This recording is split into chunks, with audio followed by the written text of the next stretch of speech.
Where we last left off was you were telling me about your athletic career coming up. So please, can you tell the people what sports did you play when you were younger?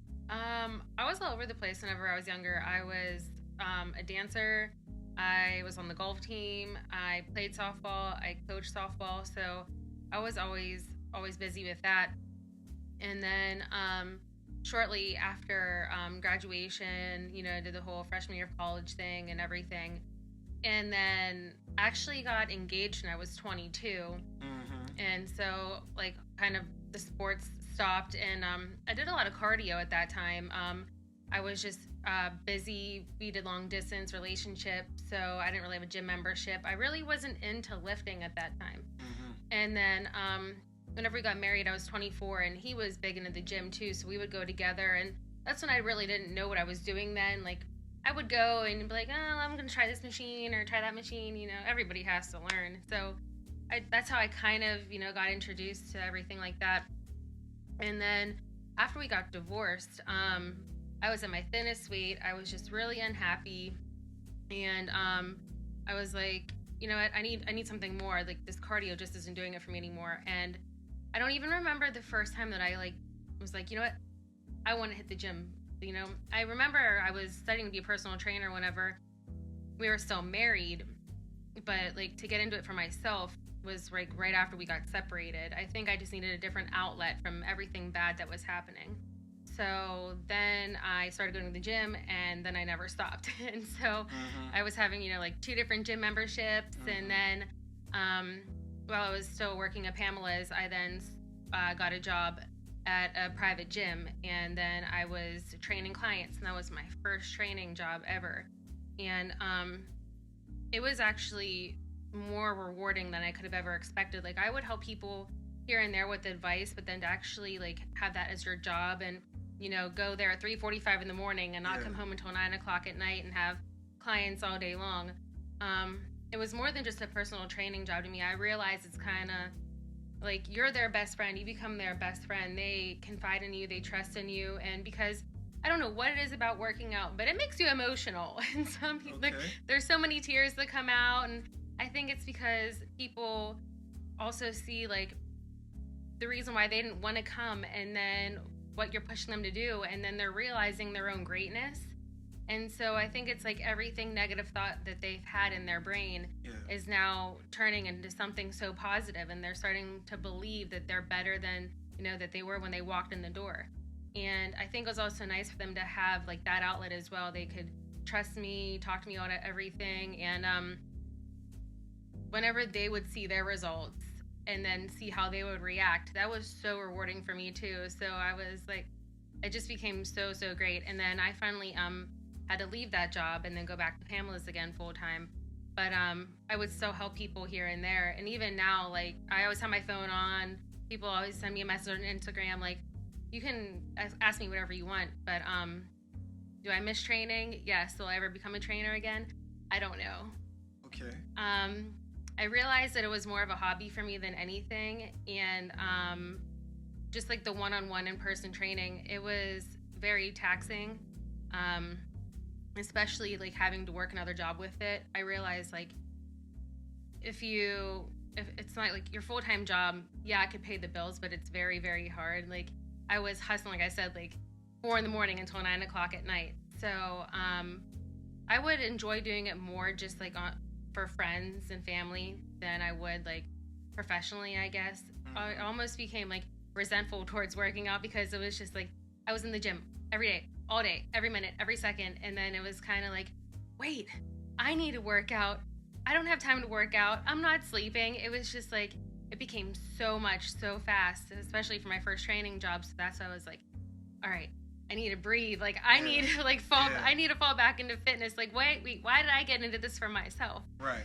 So it's been a couple of years since I left that job, and I finally just started helping out clients again about 6 months ago. I was ready to get back into it, ready to help them change. And I know with COVID and everything, a lot of people have felt lonely in their homes, and everyone's kind of putting on those COVID pounds, and they've been reaching out to me hey, can you help me? And I'm just like, you know what? Yes, this is the time. If I was going to get back into it, the time is now, because so many people need help. And like, I understand that I had to get a second job during COVID to help pay my bills, and I was completely isolated. I didn't talk to anybody all day long. And I understand like how that isolation can just drive you crazy. Like, it can put you into a completely different place. So when my girlfriends reach out to me like, hey, we need help, I was like, I'm there, I got you, what do you need? So fitness has always been a big part of my life. It saved me a few times, you know, and I feel like I'm always gonna be into fitness, and I'm always gonna be here to help people, because it's amazing to see what they're capable of. Wow. Now, what I would say is that you need to come up with your own fitness clothing line. I know that has nothing to do with anything, but I'm just thinking about how you love fitness and you don't want to be a trainer. But I know that you've done some video work before, as far as working with friends for commercials that they were filming, and you have some acting chops. And I just really feel like when you combine your natural charisma with your natural positivity and the fact that you have so much experience within fitness, that you can definitely kind of merge being a fitness coach with a lifestyle coach and have a accommodating brand that goes with that as well too, where it's kind of like, oh snap, yo, they got the Mazzellas on. I mean, you can have your own shoe. It'll be dope as hell when they see like, yo, you got the Mazzellas. Like, I'm telling you, everybody going with the Mazzellas. Or then, if people want to be smart, because, you know, maybe in some communities they might call them the Mazzellas, but then in other communities, like maybe the hood or something, they'll be like, you got the Mazzellis? Yo, I got the Mazzelli I've been vibes. called everything. Like, people don't know how to pronounce my last name at all, so I just answer to whatever. So it would be kind of cool to have my own fitness line, but I don't know. I wouldn't even know where to start, but it would be cool. I feel like I only dress in fitness clothes. I don't even really, I mean, I own a pair of heels or two, but I prefer my Nikes or Adidas. Right. I feel you. Ain't nothing wrong with it. Which is all the more reason why you need to be selling these clothes, because I'm telling you, all you gotta do is take that hoodie you got on right now, put a big ass M on it, girl.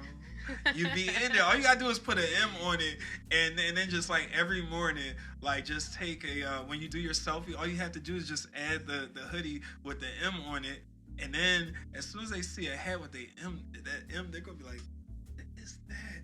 What is that? Oh, this? Oh, it's the Mazzelli. It would sure save me a lot of money. Yeah. So you should definitely look into that.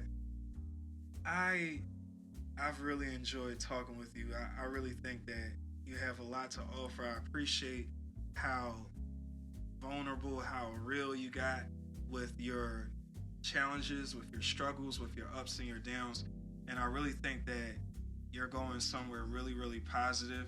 And no matter what you've been through, which we talked about a little bit off camera, like, I have nothing but confidence that you'll find what you're looking for. So I hope so. It's been a struggle. I mean, no one wants to be divorced at 26. Like, no, not at all. And then having to start all over again. Like, I'm 32 now, and I'm thinking about finally going back to school and finishing that degree. Just, you know, not even if I don't get a job in it, just so that I can have it and say that that's what I did for myself. Because Absolutely. Whenever I was married, we lived in 3 different states in less than 4 years, and I was just constantly moving, and it's hard to pick a school, stay in that school, you know, and it's hard to even have a career whenever you are a military wife. So, like I said, I moved back into Pittsburgh and was sleeping on my parents' couch at 26, 27, and now here I am at 32, and I'm like, okay, I need to figure out what I'm going to do for the rest of my life. Yeah. But I know it takes time, and at least I'm healthy and I'm better, because when I was married, I was in the worst of my eating disorder, and I blame a lot of that like for the failure of my marriage. But I mean, he was struggling with his own demons too, and I'm not going to say anything, you know, out of respect for him, but I will take fault for that. And I feel like if I would have had time to heal and recover, and maybe have been introduced to the gym before then, or even had the time to find out like why I had the triggers in the first place, I would still be married today. But, you know, the past happens for a reason, and I can't dwell on that. So I need to let go of the past, give myself a chance at a fair future. So that's why I wake up every morning, whether I want to or not, and hit that snooze button for only 5 minutes, and then I get dressed and I get my ass to the gym, because if I don't, then I'm going to fall backwards, and I've spent too much time backwards. So I need to just keep going forward. Absolutely. Well, let me just say that it has been a real pleasure to talk with you. Once again, thank you very much for coming. And I'm not supposed to do this, but let's just say that I might have gotten you a little something. So with that, we're going to do an on-air gift-giving presentation. Tough times we're living in. Yes. And it's important for us to be able to fight germs, specifically 99.9% of bacteria. E. coli, if you will. The common cold. You know what I'm talking about. So, to that end, I give you your very own package of disinfecting wipes. Thank you. Let them be as good to you as they have been to me. Now, thank you. You might be thinking, that's nice. What else you got? So, because you're a very cool person and I look up to you, I feel it is necessary to also give you a pocket hand sanitizer, because it just makes sense. So, you are my sunshine. Oh, thank my you. only sunshine. You make me happy when times are blue. I think that's what they say. Oh, this is the best COVID present. Yeah. You know, sometimes I think like, well, that's nice that you have a small hand sanitizer, but what about for those of us that want to get into our aromatherapy vibes a little bit more? Because as we know, like, freshliness is next to godliness. I just made up a word. Don't critique. Well, you made up my clothing line for me. True, so. Mazzella, which is clearly your name. But I would like to present you with the aromatherapy eucalyptus and spearmint big package of hand sanitizer right here. Thank you. And this is nice. And you know, it came with a little wrapping paper, but I didn't get to do that. So you can put it in your very own tiny Bath and Body Works bag. This is how they do it when you go there now because of COVID. Absolutely. Walk in and grab a bag. Yes, they have the bags right Thank there. You. So we have right here wow. another satisfied customer. This has been another episode of the Devin Zoolander Show. I hope that all of you are doing well, and please be on the lookout for the Mazzella clothing line. Stay safe, y'all.